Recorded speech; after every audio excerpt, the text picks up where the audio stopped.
Alors, bonjour les internautes. Aujourd'hui, on va parler de quelque chose de très important. J'aimerais dire la faiblesse sexuelle.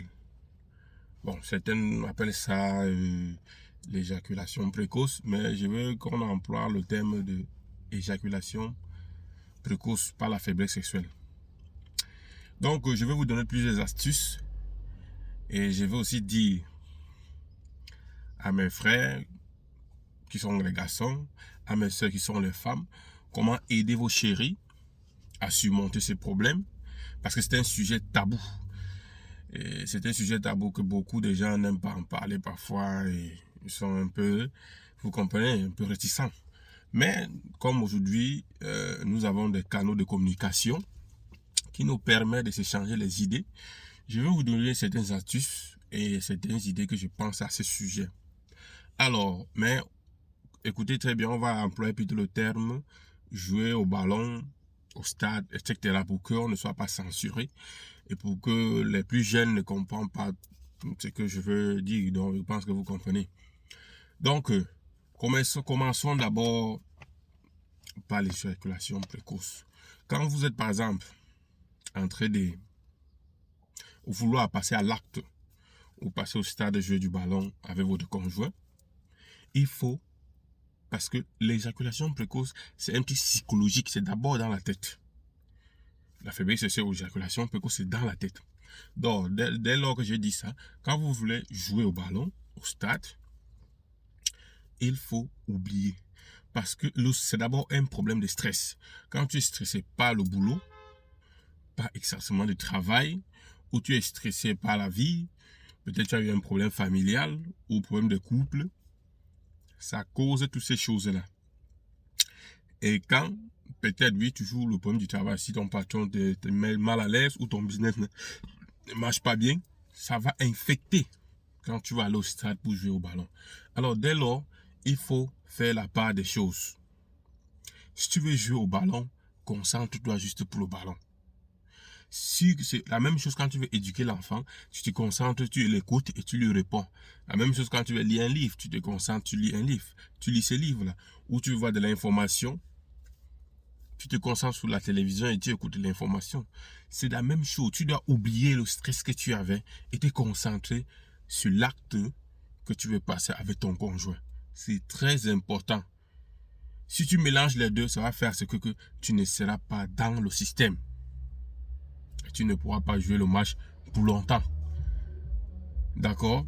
Maintenant, la deuxième des choses, c'est que on va toujours parler du stress parce que le stress pourquoi? Parce que ce que je vais vous dire là, c'est très important. Écoutez-moi très bien.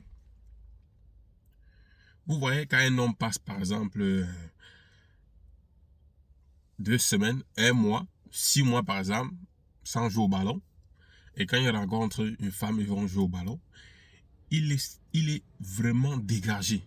Il y a de l'adrénaline qui monte. Et directement, vous savez que c'est le cerveau qui envoie, qui commande pour que le rein fait le travail. Donc, cet état d'émotion fait à ce que, dès qu'il passe à l'acte, pam, au milieu du terrain, il a déjà marqué le but. Et la conjointe n'a même pas encore commencé. Elle se dit, mais celui-ci, c'est qu'est-ce qui se passe? Maintenant, voilà l'erreur qui se passe. L'erreur qui se passe, c'est que c'est ta conjointe, c'est vous les chéris qui faites en ce que ce problème-là perturbe, ça continue. Aujourd'hui, je vais vous dire certaines astuces pour que ça ne se répète plus.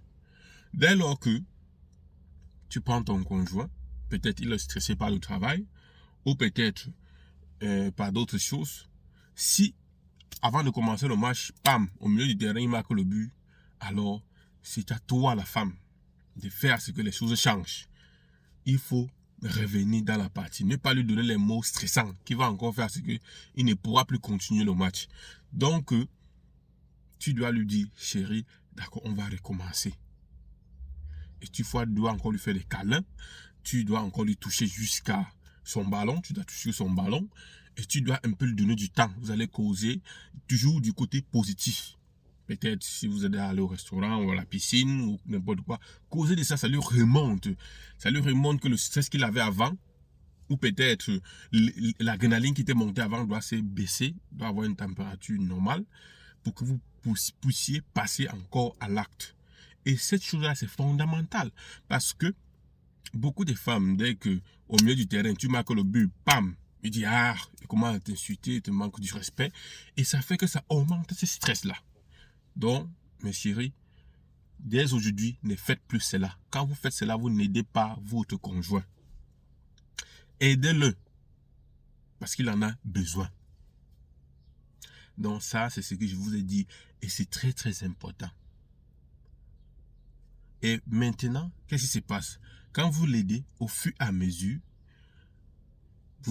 après vous répétez le match, après 2 jours, vous répétez, après 3 jours, après 4 jours, ça dépend de comme tu as ton temps et comment vous aimez faire, ça va faire à ce que vous allez voir qu'il va plus durer longtemps.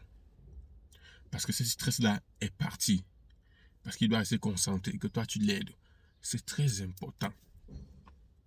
Alors, pour moi, la troisième chose que je veux encore qu'on mette dans la tête, et surtout nous les hommes,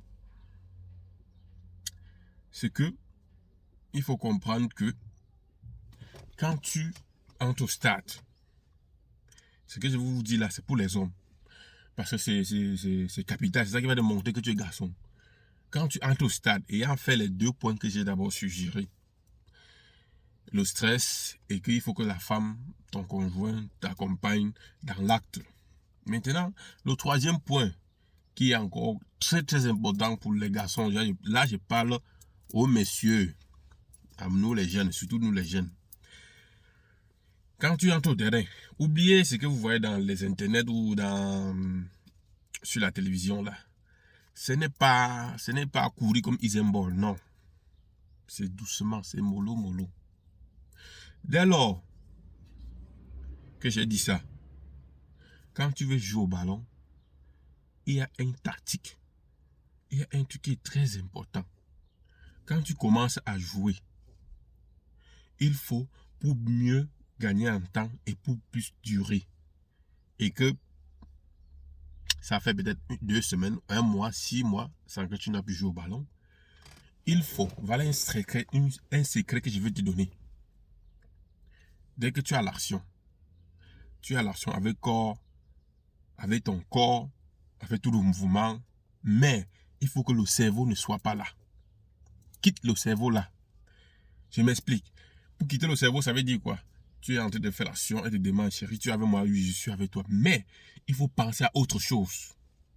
Pense par exemple, si tu es au bureau en train de travailler, si tu avais quelque chose, un livre à lire, tu penses peut-être à la page qui t'avait plus intéressé. Si tu aimes voir le journal, tu te vois un peu en train de visionner le journal, mais tu es dans l'action. Tu fais quitter le cerveau de l'action. Pourquoi? Parce que quand tu fais quitter le cerveau de l'action, le cerveau ne donne pas directement vite l'autorisation au rein de faire le travail. Puisque le cerveau est ailleurs, mais toi tu es dans l'action. Ça va faire ce que quand tu vas cultiver cet état d'esprit, chaque fois, tu vas voir que tu vas plus mettre long. Et tu vas satisfaire ton partenaire. Et il faut la répéter chaque fois. Tu es en train de faire l'action. Ton cerveau, par exemple, si tu es mécanicien, tu te rappelles comment tu devais déposer le moteur. Si peut-être tu es menuisier, tu te rappelles comment il fallait poncer la partie de la table là. Tu vois, tu es dans l'action, mais le cerveau n'est pas dans l'action. Ça va te permettre, ça va c'est très important, ça va t'aider à faire ce que tu dois mettre long. Et ces problèmes d'éjaculation précoce, tu vas voir que tu vas trouver les solutions. Donc, ces 3 choses que je vous ai énumérées est très, très important et capital. Alors, mes internautes, s'il vous plaît, partagez à plusieurs personnes parce que je sais que c'est un sujet tabou et que beaucoup de gens n'aiment pas en parler, mais qu'ils aiment écouter. Partagez pour qu'ils écoutent à ton ami, à ta soeur. Ce qui est sûr que dans chaque foyer, ça se passe. Mais ils ne savent pas quoi faire. Alors, je vous ai donné 3 astuces. Et j'attends vos commentaires. Si vous voulez que je développe encore plus, envoyez-moi vos commentaires, partagez et abonnez-vous surtout. Pour qu'on s'échange. Parce que si on a aujourd'hui ces moyens de communication, il faut qu'on s'échange. On se partage, on apprend chaque jour. Alors, je vous dis big up au prochain conseil, je pourrais dire. Et je vous aime. Bon week-end à tous.